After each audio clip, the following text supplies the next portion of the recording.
Hi guys, my name is Elisa Gallios and I am coming to you from Seattle, Washington, and I wanted to talk to you today about what it looks like to focus on faith or positivity versus focusing on fear or anxiety.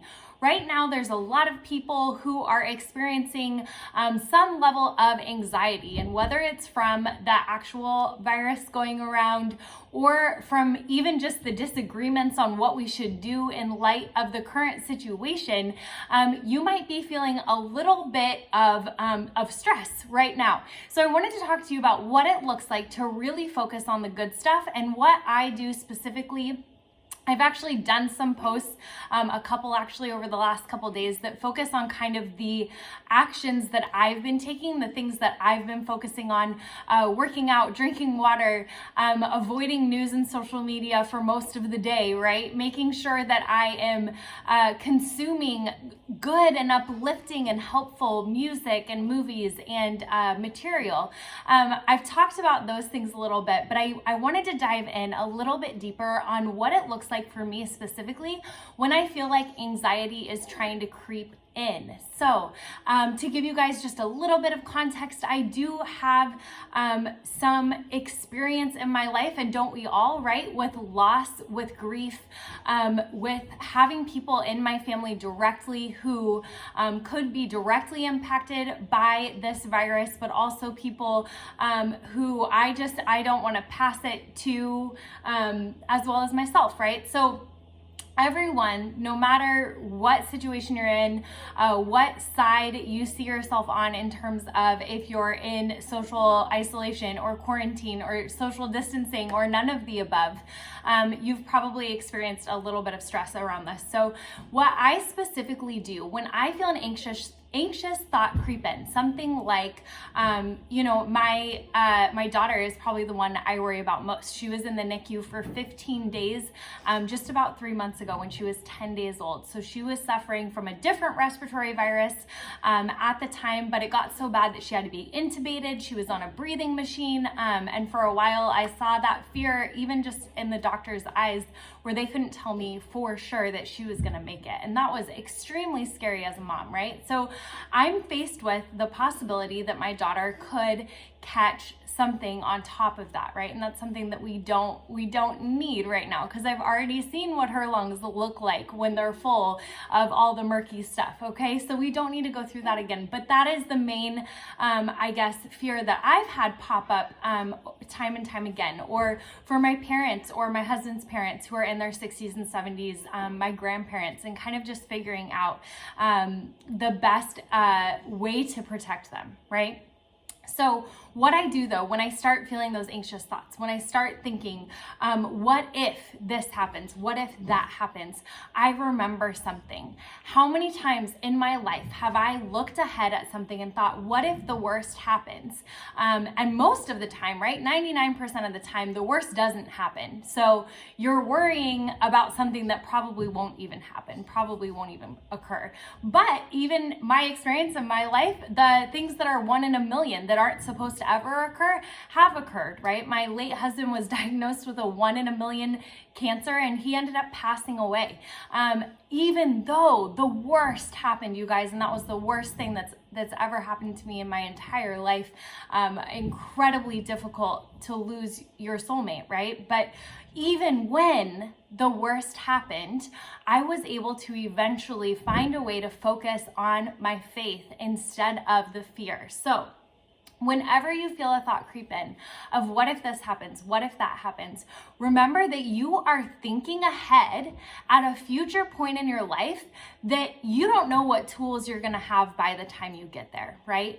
By the time my husband passed away, I had lived through 2.5 years of cancer diagnosis and treatments with him. I had lived through finding out his cancer was back when I was 15 weeks pregnant with our daughter, collapsing on the floor, thinking I would never, ever be able to live again, only to be able to find my life again a few years later and consider My little girl just woke up. She's smiling. But consider that a blessing, right? And consider her life such a blessing in my life, because I didn't think I would be able to raise my daughter on my own. And yet here she is, almost 7 years old. You guys, Austin turned 7 in just a few weeks. I did not think that we would be able to survive without her dad. And yet I was picturing a future scenario without the strength that it was going to take me, that I was going to gain along the way to getting there, right? So I was looking at where I might end up without considering the journey. So even if the worst happens, there's so much more strength that you will develop before you get there. That might not be very reassuring coming from me right now as a, past widowed mom. I'm now remarried, but I'm a wife and a widow, right? I'm still Nick's widow. So that might not feel reassuring, but guess what? I have something better for you. The thing that holds me the tightest, and that really gives me that infinite hope and that anchor, you guys, that anchor that really allows me to smile no matter how bad things seem on the outside, is that I know that whatever I'm worried about in the future doesn't take into account God's grace for that day. God tells us over and over again that He will give us enough grace for today. He will give us enough strength, enough power, enough love. The impossible is possible today.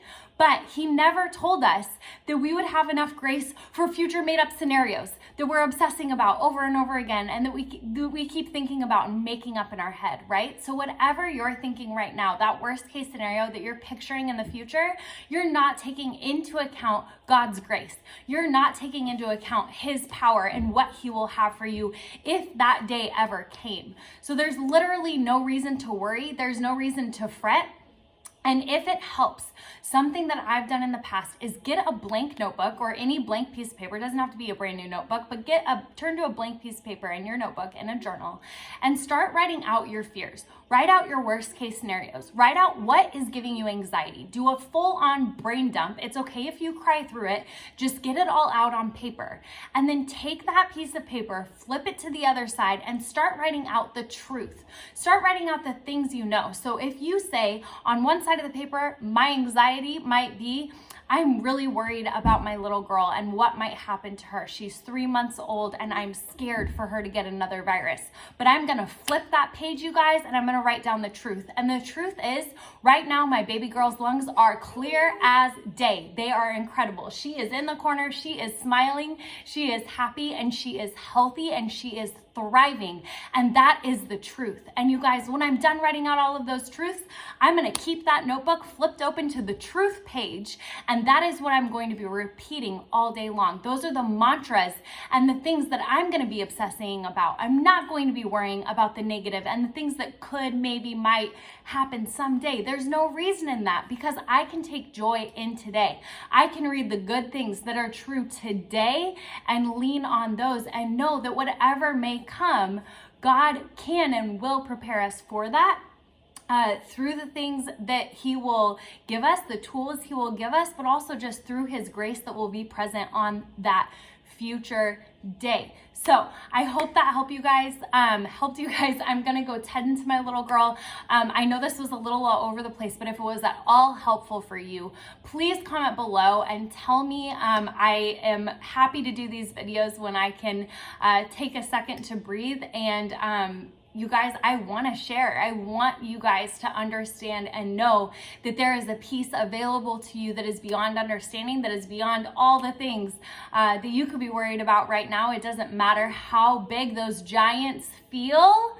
They can fall, and they will fall if you're determined to focus on the positive and focus on faith instead of fear and anxiety. So that's all I have for you guys today. I hope you are having a glorious day. It's sunny outside in Seattle, so get some fresh air, and we'll talk soon. Bye.